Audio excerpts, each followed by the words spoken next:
With over 400 celebrity interviews and tons of pop culture nerdiness, Too Opinionated is a safe haven for your inner geek. Find us at meistercon.com or on YouTube under MeisterCon Pod. And please subscribe. It would really help us out. Thanks, everybody. Hi, everybody. Guys. Welcome to another edition of Too Opinionated. So excited today. I've got stuntman Lance Herota with me. So welcome, Lance. Hey, everybody. We were just talking. This is like the third attempt we've made to get this interview going, and we finally did it this time. We made it. You know, scheduling's hard. Sometimes it takes a few attempts. Mm-hmm. So Lance, let's start this way. Sure. You know, I think what you do in the entertainment business is so interesting, but talk a little bit about what got you started. You know, what made you want to get into entertainment? Did you think about doing, you know, just acting? You know, when did it become stunts? You know, kind of talk a little bit about that process. Oh, yeah. So there's a lot of kind of things that kind of happened along the way growing up. So the biggest thing was my dad was a firefighter for Orlando growing up, and his part-time job was doing the fireworks for Disney World. So because of that, we used to get comp passes for Disney. Otherwise, we couldn't afford it to have gone, even though we lived in Orlando at the time. Not bad. So we would get to go to Disney, and I saw the Indiana Jones stunt show when I was like 6. I thought that was the coolest thing in the world. We'd go home, we'd play stuntman in the neighborhood, and like jump out of small trees and flip onto the couch, and thought we were the coolest things in the world. And just never outgrew that awe of what they do. And then a show came out, kind of going to date myself, but it was called Movie Magic. Yeah. And they would go back and they would show you how they made Hocus Pocus, how they made Independence Day, Terminator, and all the behind the scenes, the special effects, and all the stunts. And that was the kind of the coolest part for me, was seeing how it was all made. Instead of just watching, you got to create it and see how it goes into it. And that kind of lit the fire into me too. And then I fast forward to that. I took like drama in middle school, did 8th grade. I loved doing that.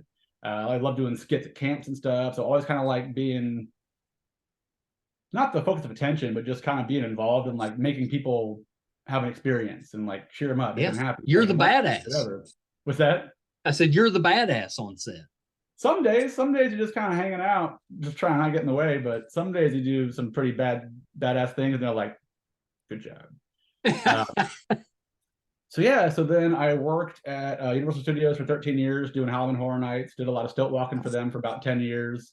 Yeah. And then one year I was on the chainsaw drill team, and one of my managers, her brother-in-law was Chris Lepps, who was one of Johnny Depp's stunt doubles. He does a lot of stunts, like had a really good career.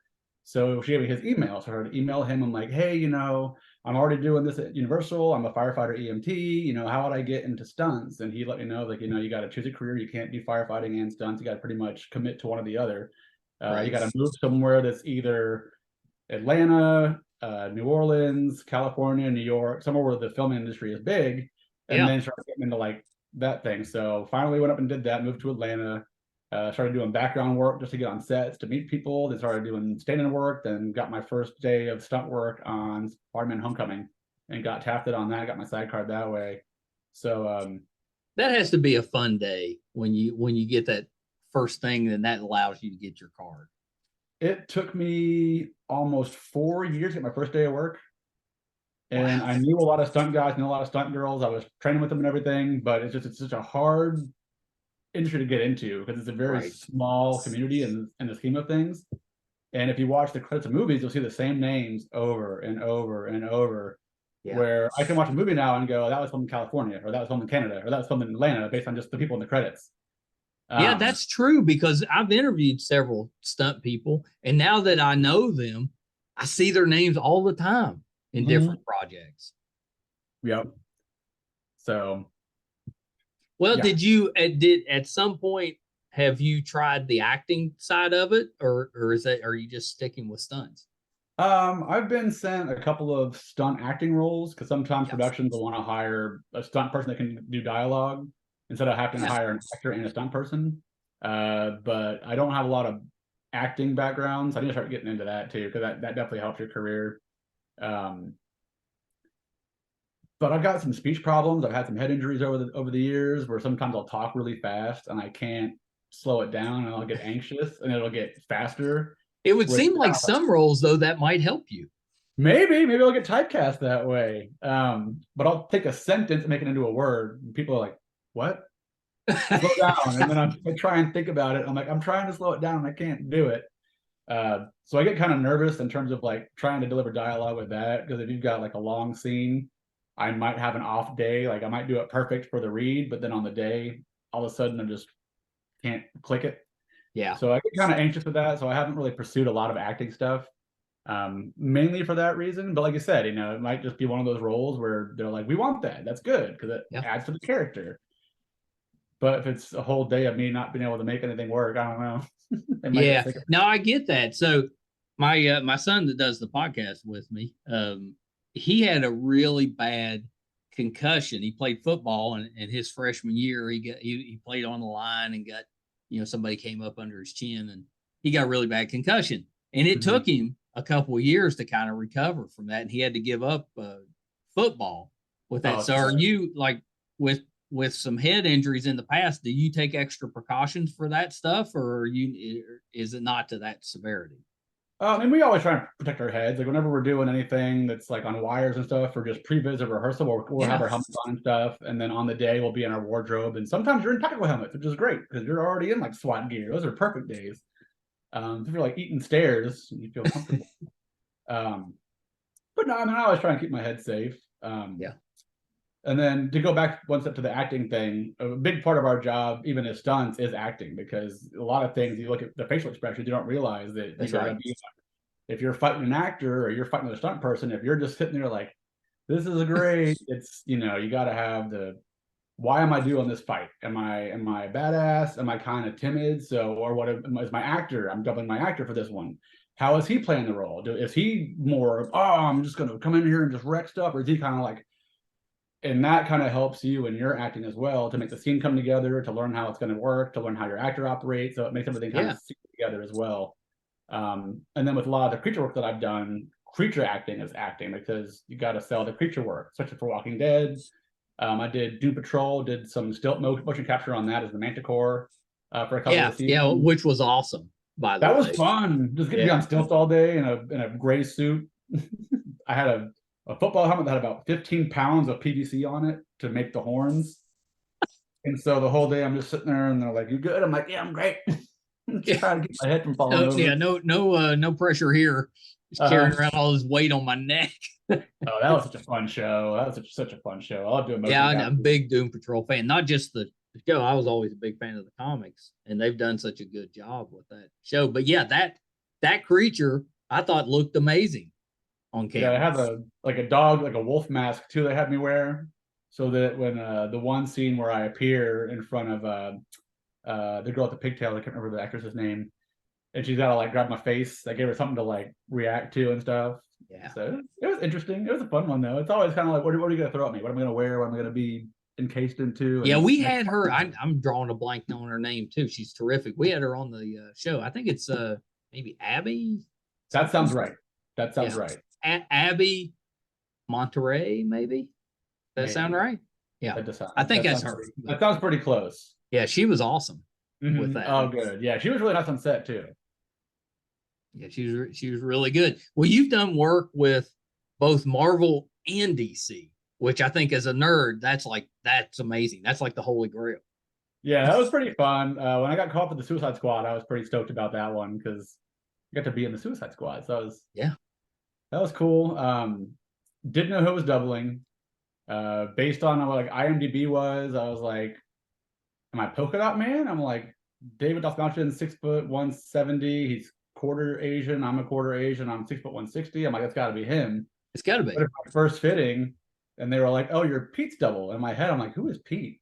Like, "Oh," and they're like, "Yeah, Pete Davidson. He's Blackguard." And I'm like, "I don't even know who that is yet." And they're like, "Oh, he's from SNL," and that's how I learned who Pete Davidson was. Well, I was going to say you've doubled for him a couple of times. Yeah. So I doubled him on Suicide Squad, and then I dyed my hair back to brown, and I got killed a few more times in that movie.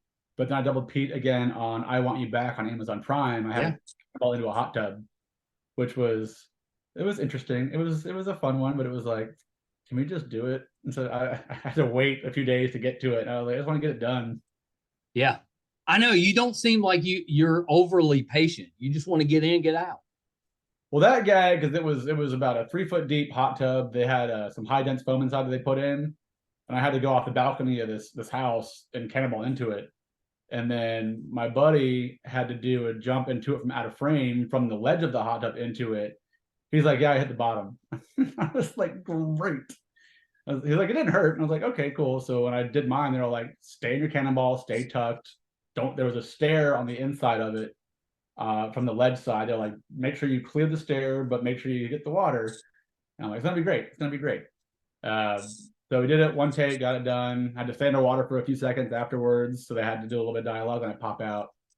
And the way they cut it together is really cool because some of the times on the ledge it's Pete, sometimes it's me, and I've got tattoos on my sides. And in one of the scenes, you can see my real tattoo kind of poking through the wife beater, and I'm like, oh, that's me. They just put Pete's face on my face. I was like, that's fun. The tattoo. That's kind of awesome. That was neat.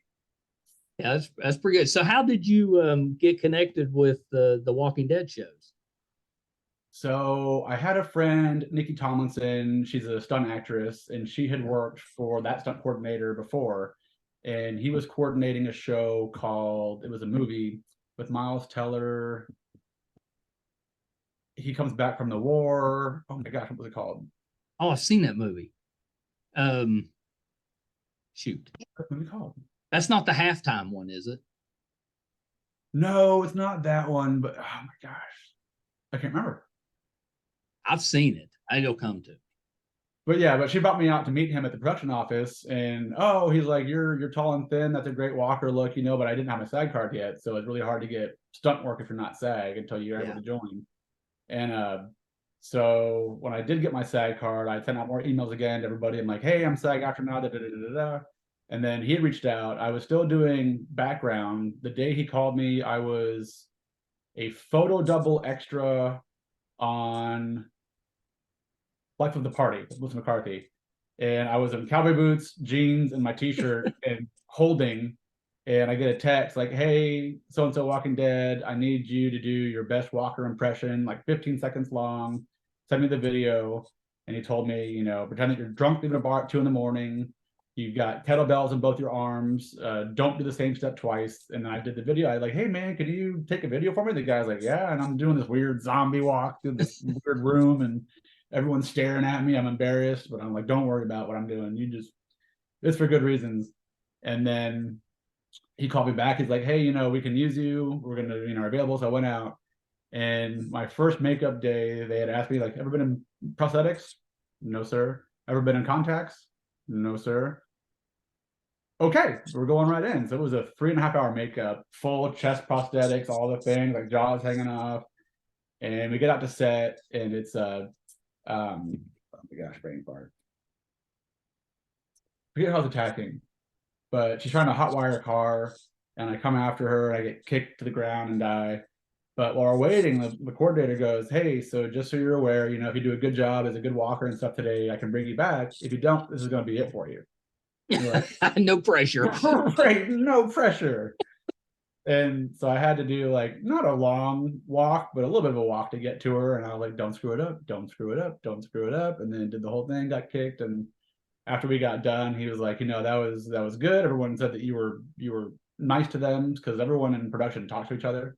Yeah. So like hair and makeup talks to everybody. So does the mic people. Like everyone talks to everybody. So if you take off your PAs, you take off your hair and makeup, you take off any of those people, they can be like, don't bring that guy back.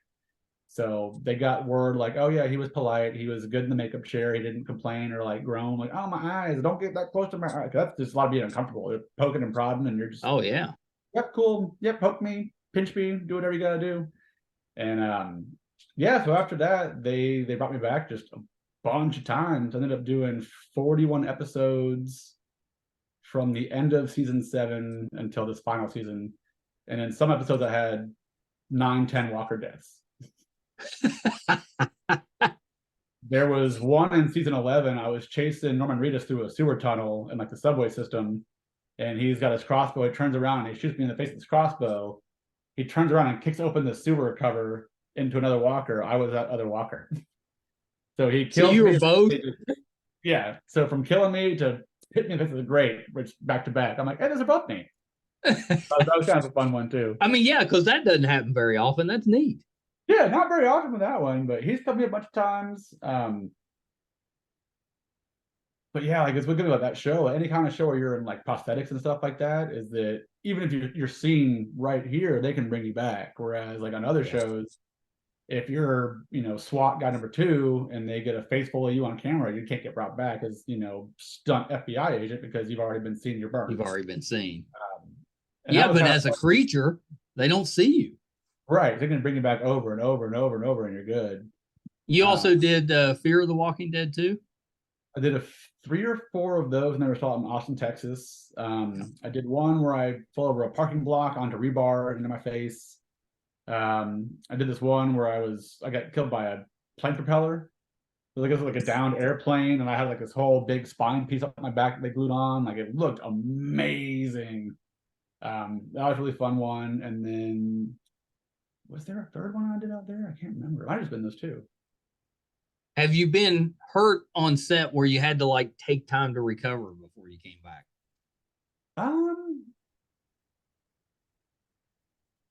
No real injuries. That's awesome. Some things just hurt. We do things with, stunts is a lot of just hitting the ground. There's not always pads. It's usually like that's hard ground. That's concrete. It hurts, but you do it in a way that you don't get injured. But sometimes things happen. I was on a show where the actor had a bow staff. It was a stunt bow staff. So it was a hard rubber with a metal rod through it. It was kind of a weird gag where he's being like he's in the air and doing all the stuff, but the way it came in one of the takes, I just got cold cocked just right across the face. Oof. And everyone's like, don't get up, don't get up. I'm like, all right. Like, are you okay? And I was like, yeah. Did he just nick you? No, he rang my bell. He got me pretty good. My eye was already starting to swell shut. And then I'm like, no, I'm good. We can keep going. And the director's like, no, we got it. We don't need you anymore. Just get out of here. I'm like, okay, cool. So get back to the trailer, get changed. I'm driving back to the house, start throwing up. And I was like, oh, I got a concussion. So I called the medic. I was like, hey, I got a concussion. I'm going to go to the ER. And that was my umpteenth concussion. So I was just like, I know what to do. I ended up going home. I waited in the ER for like 4 hours. And I was like, it's 6 in the morning. I'm going to bed. There's nothing really you can do for it other than just kind of be still. Stay awake, monitor it, set alarm for so many minutes. Yeah. That's right. How does that work? If you get injured on set, how does that work? Do you have to go like to a specific place tied to them, or does it matter where you just go wherever?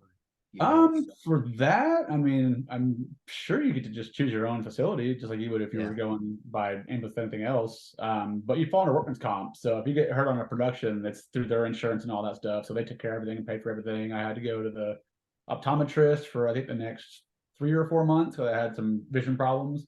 All that got corrected and fine, and they paid for all that too. So that's kind of cool. Like falling at work if you're like a accidents are going to happen when you're doing that type. But we try and stay safe. That's the main goal. We're not Johnny Knoxville's jackass. We're professionals that we want to go in how we leave. We want to show up same way we leave. We want to be all working pieces, a little bit sore, but not injured. Yeah, that's right. So I won't ask you who the worst was, but is there an actor that you got to work with that you think was the best? It's a tough question. I've met a lot of really nice people out at work, but I think one that stands out the most was Reba McEntire. We did a pilot for her. It didn't get picked up, unfortunately, but it was a pilot that she had produced as well. I think they were going to call it Red Blooded. And she was playing like a sheriff in a small town, and I was doubling like one of the bad guys, and I guess in the town.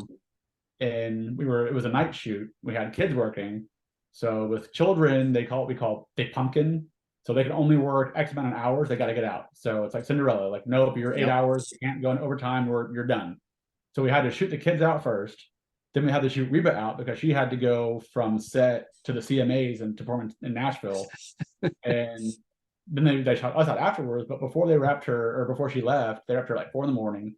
she gave every single person, extras, stand-ins, crew, stunts, a big hug. Oh, thank you for being here. Thank you. Because it was her show. Yeah. You know, but I've always heard she was pretty great. She could have been like, bye, thank you, and just kind of done the Irish goodbye and taken off, but she gave every single person an individual thank before she left. And I was like, that speaks volumes to me of the kind of person you must be on a regular basis to do that. Well, she gets it. Yeah. Yeah, that's pretty great. I've always heard she was super nice. So yeah, I was like, okay, that's yay. So that was a cool one. That stood out a lot. Yeah. My mom loves her. I love her old music and stuff. And so it was fun. Yeah, no, it's hard to believe, but she's been doing this for a while.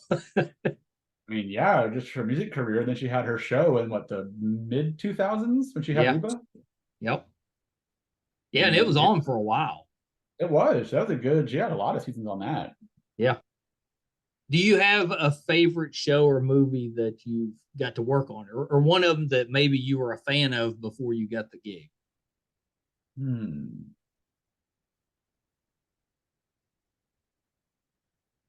I don't know. I mean, we always watched The Walking Dead growing up, of course. Everyone watched The Walking Dead. So that was kind of like that was a big deal. I'm like, oh, #1 show in the world. That's so cool. Get to work on that. Get to be a zombie. That is kind of cool. I mean, did you ever go back and read the comic books? I have not read the novels yet.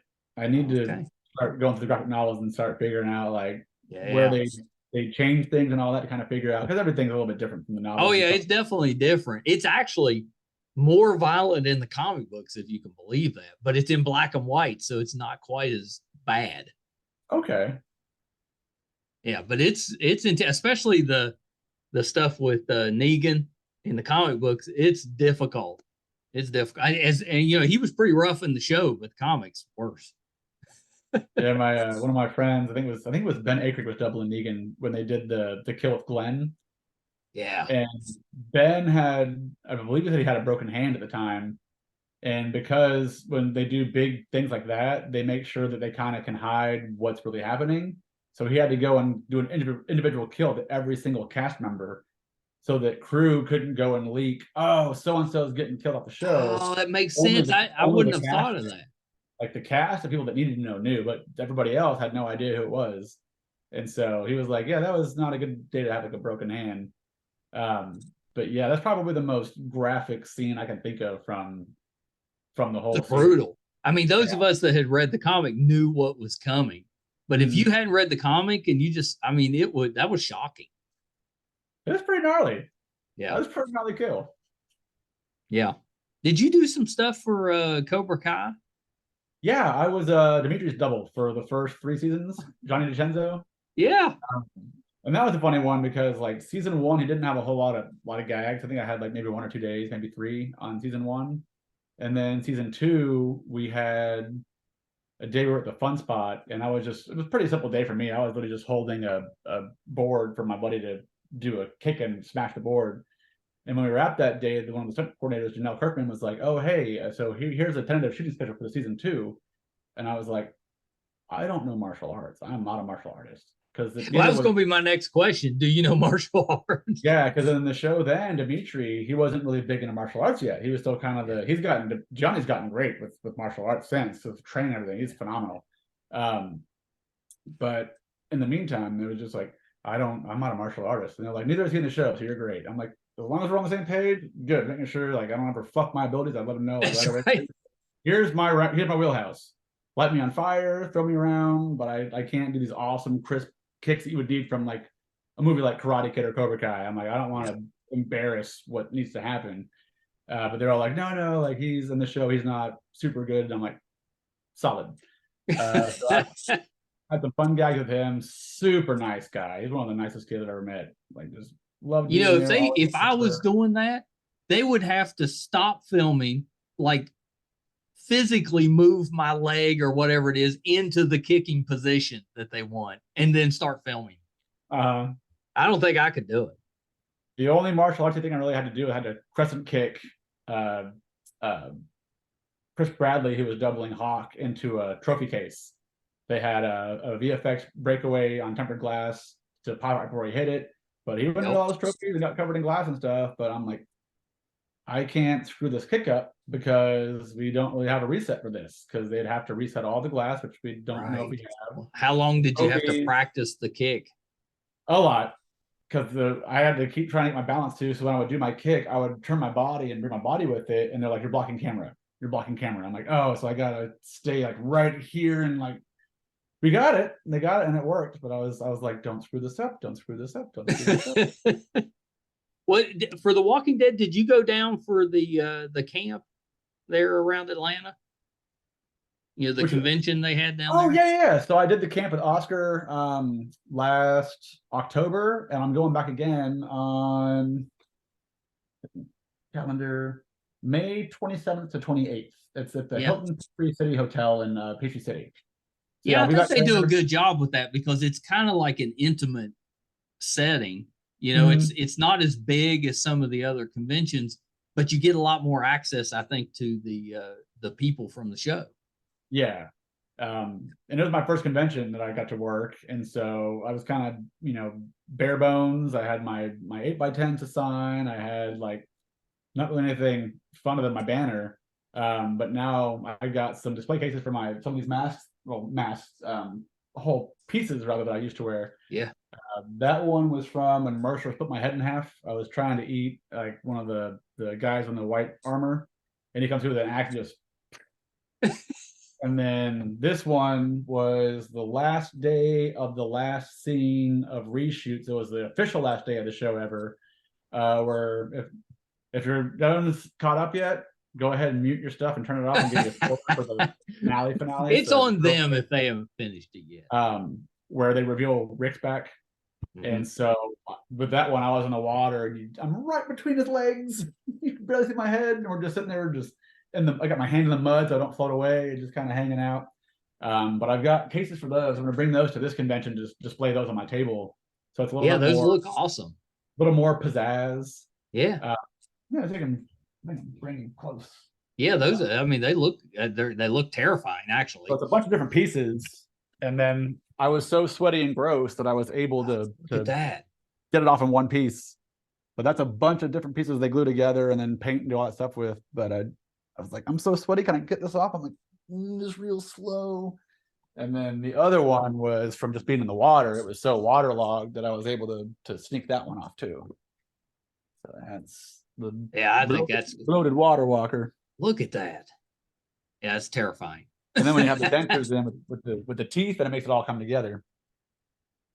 Yeah, I think what you do is so cool. You get to I mean, because it's not always like the flashy stunts, right? Sometimes you're just kind of filling in for somebody, you know, whatever the scene is, and you might have a little bit of action and stuff, but then other times you're getting set on fire and things.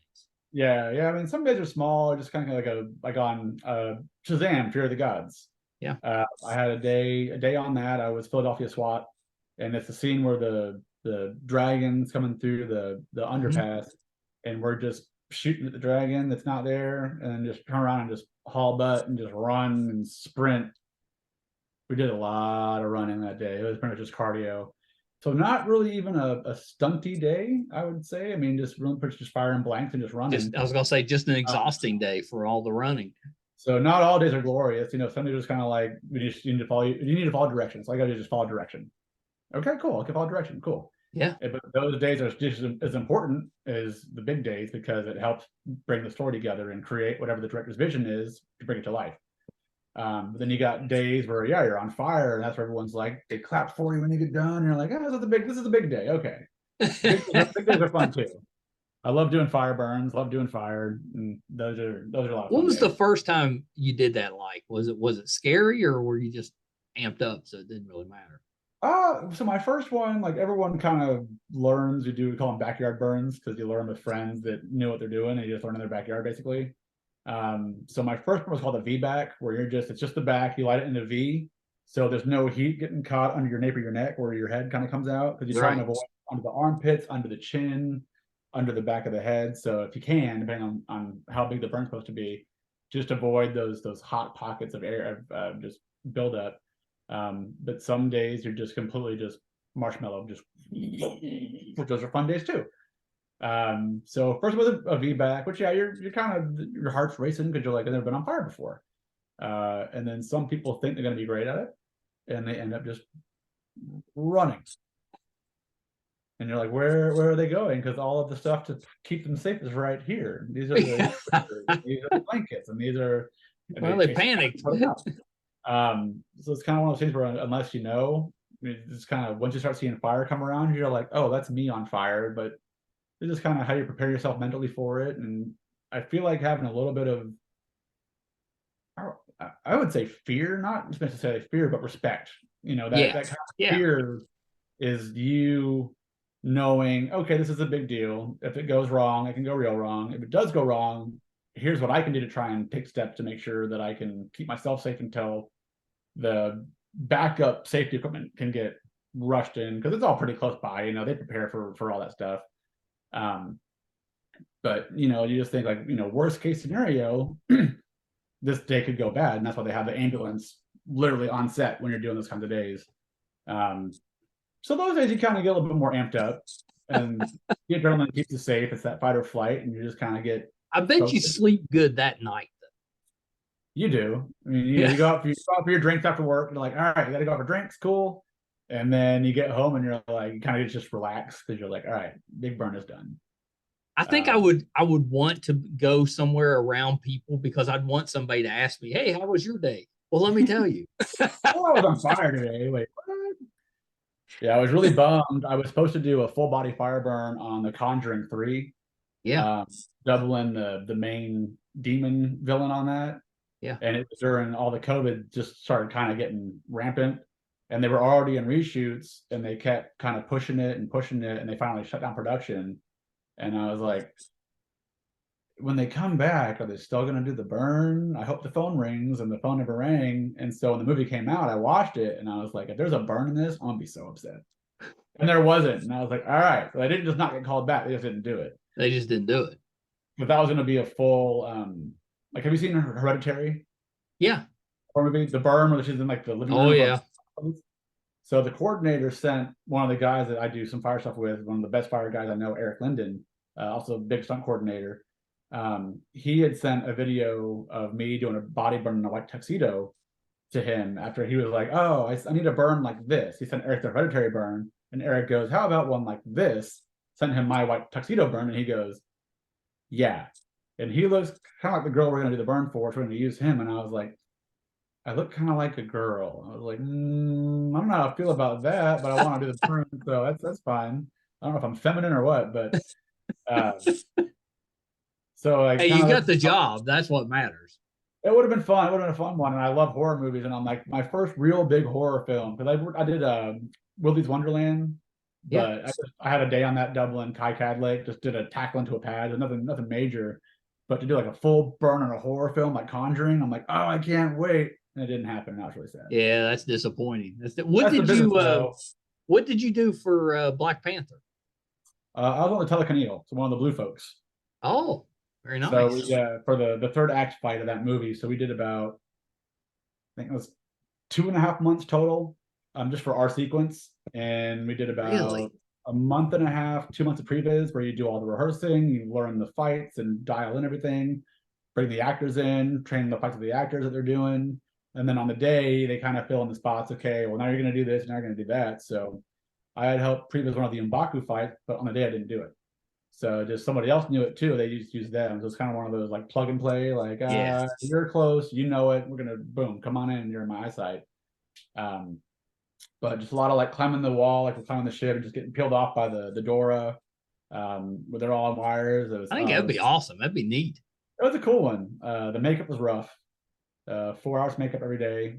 Wow. Getting there at like 4 or 5 in the morning. I was gonna say you probably got there pretty early.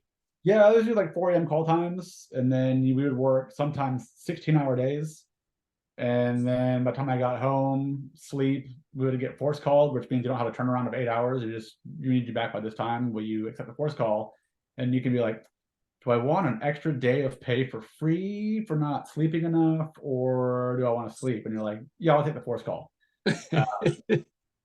So then you go back in, and we all were just having the fun time in the tropics. It was the middle of winter. It was 35 degrees outside, below 40. We're half naked. We're covered in paint head to toe, all the prosthetics and the wigs.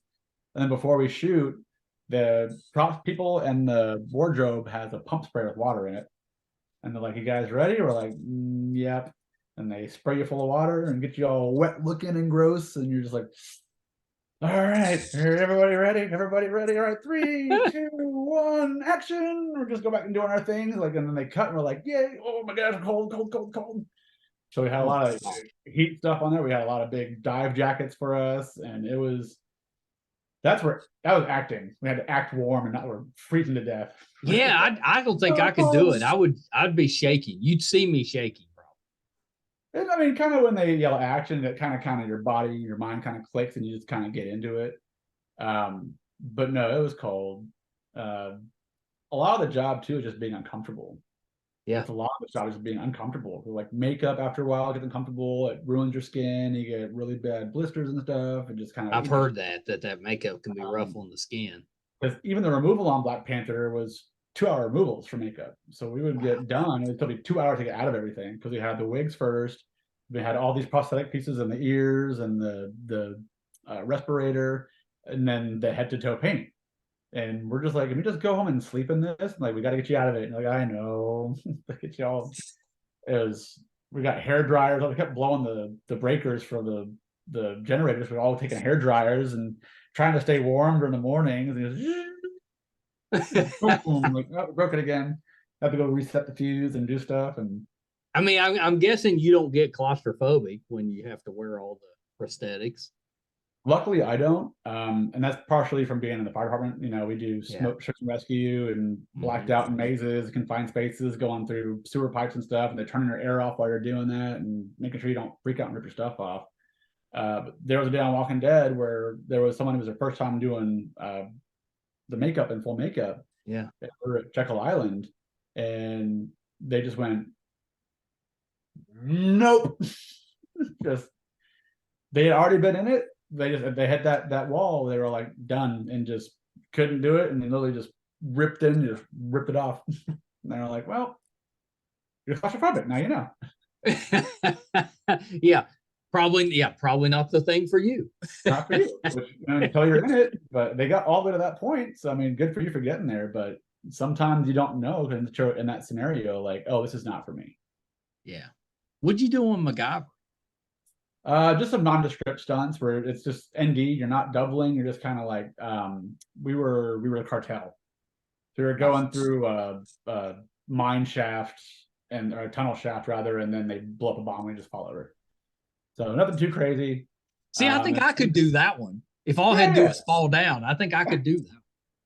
And then the other day on MacGyver we were supposed to have this big shootout at this like motel pool. The armorers had their whole cart full of all their mags loaded with their blanks, everything ready to go, all the rifles ready to go. And then they got to a point where they had to get to the dialogue, obviously, because that's the most important. You got to have the dialogue in the movie or in the show. And they were like, "We don't have time for the shootout." So you're like, okay. So all we did for that was we had laser pointers on the guns, and we just used the laser pointers and just shined them around to the fog. And that was it. One guy had jumped from the second story down over the railing to the first story. That was the only real stunt of that sequence because no one got to fire the guns. We were supposed to do a bunch of big shootout stuff, and got scrubbed. Which happens once in a while, I think. Oh yeah. A lot of days. Yeah, Lance, this has been terrific. I love hearing about the stunt stuff because that's a part that, I mean, it's so vital for everything you watch, but you never think about. Mm-hmm. So I think it's fun hearing about it. Yeah, look at Mad Max Fury Road. Take the stunts out of that movie, you don't have a movie. It would be 10 minutes long. That movie was all stunts. It was. And I worked for those guys on Suicide Squad. All the Australians. That was Tim Wong, Guy Norris, all the guys from their crew out there. Just phenomenal. Just absolutely phenomenal. And I think they might, they want to come back to Atlanta eventually. So hopefully they can get back here for another show one of these days and we can work together again. But those guys. Yeah. Well, yeah, that has to be a good feeling because you've worked with them before. So you'd think you're going to get a call if they come in your area again. You'd hope. Yeah. If they remember you, you would hope. Their stories from that show are pretty crazy because they're in the middle of the desert. And when they're all going, you know, at the speed they're going, those big trucks, nobody could see because it was all just smoke clouds. Yeah. One of the guys ended up getting knocked out with one of those poles. It came back and hit him in the face. He fell 30 feet to the desert floor, and no one ran. They were in circus loops by the time they came out of it, but he didn't get run over. It was just remarkable. And then one of the other stunt people broke their back. They were in one of the big, the big semi trailer they had. Yeah. Oh yeah. And they thought there was only 2 of those. They had built 3 of those rigs, and they had said 2 of them they had made sure that the eye bolts were removed, that they wouldn't hit them in the back. And then they got into a third one, not knowing it was a third one, thought it was one of the first 2, and they ended up hitting that eye bolt, and it cracked or broke one of their things in their spine. Oh my gosh, that's dangerous. Now, just one of those random things where just stuff happens. I mean, how do you get yourself in a mindset when you're going to do stunts? Because it is dangerous work. I mean, do you worry about it at all, or you just kind of take the precautions and just get through it? I mean, we take the precautions enough to know that, like, okay, odds are I'm mostly safe today. You know, it's just going to come down to what I do, not like everybody else. So everyone else, you know, like they've dialed it in. Your riggers are good, your fire safeties are good, your fire leads are good. Like, you know, okay, that's XYZ is great. Just do my part to make sure that I keep myself safe at this point. So that's just training and making sure that you're ready to go in when they call you for something, that if it's within your abilities, like, hey, are you available? Yeah, okay, I lost connection.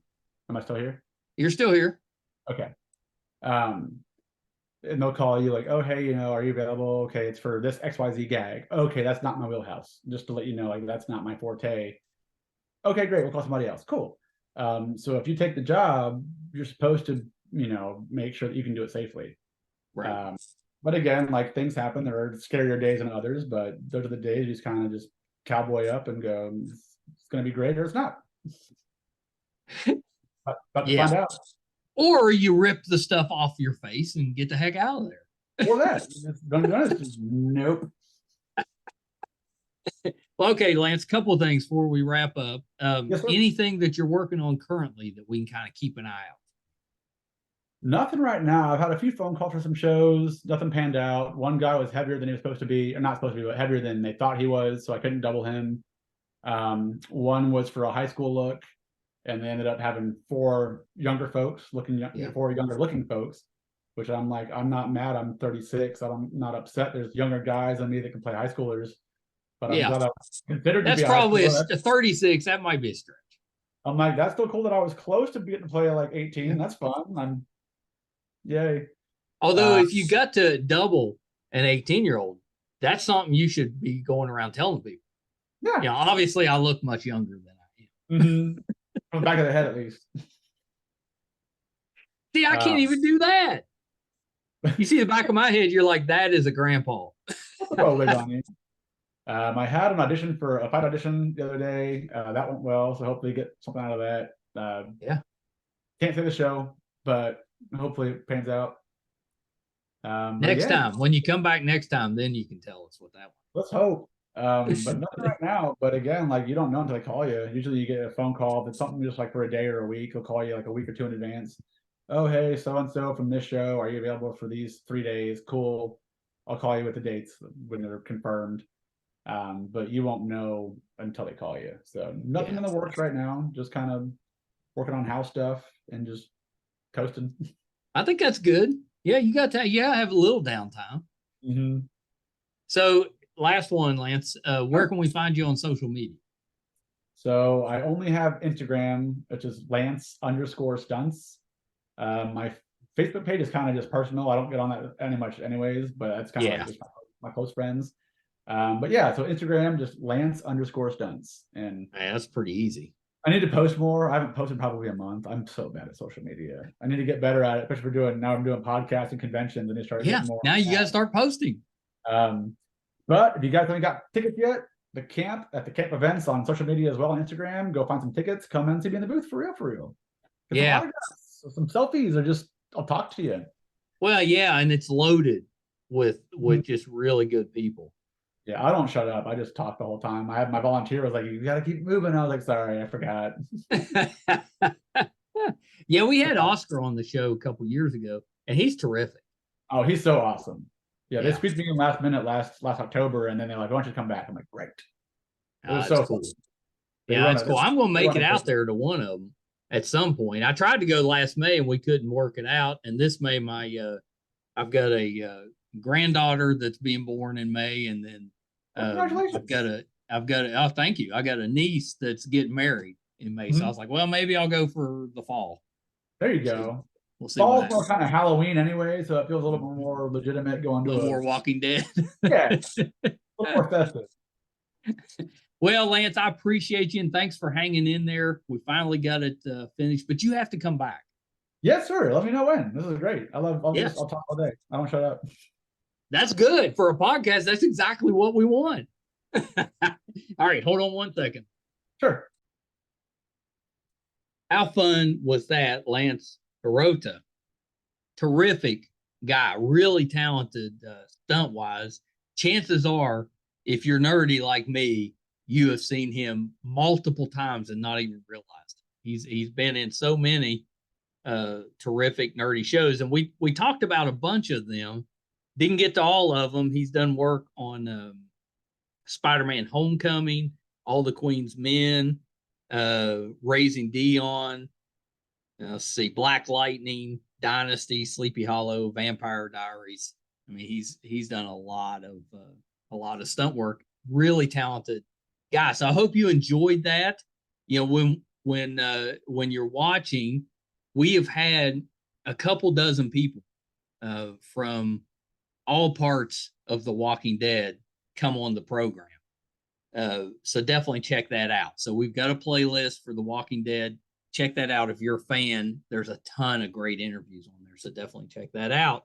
You know, Mark Roberts, who, if you're a fan of the show, you've seen on here several times. Mark Roberts with the Dead Cards was supposed to do this interview with us, and he's a little under the weather today. So I'll use this time to tell Mark that we're thinking about him and hope he recovers soon, because we definitely want to get him back on the show. In the meantime, go look up the Dead Cards. They are amazing. It's cards of your favorite actors from The Walking Dead, from horror movies, that you can take with you to conventions and have those actors sign the cards. They look amazing. Definitely check those out. It's called Dead Cards. If you're finding us for the first time and you'd like to support us, it's easy to do and it's free. All we ask is that you subscribe. If you prefer to watch, it's YouTube, MeisterCon Pod. Just hit subscribe. If you're listening, wherever you listen to your podcast from, whatever application you're using, just subscribe there. Helps us as well.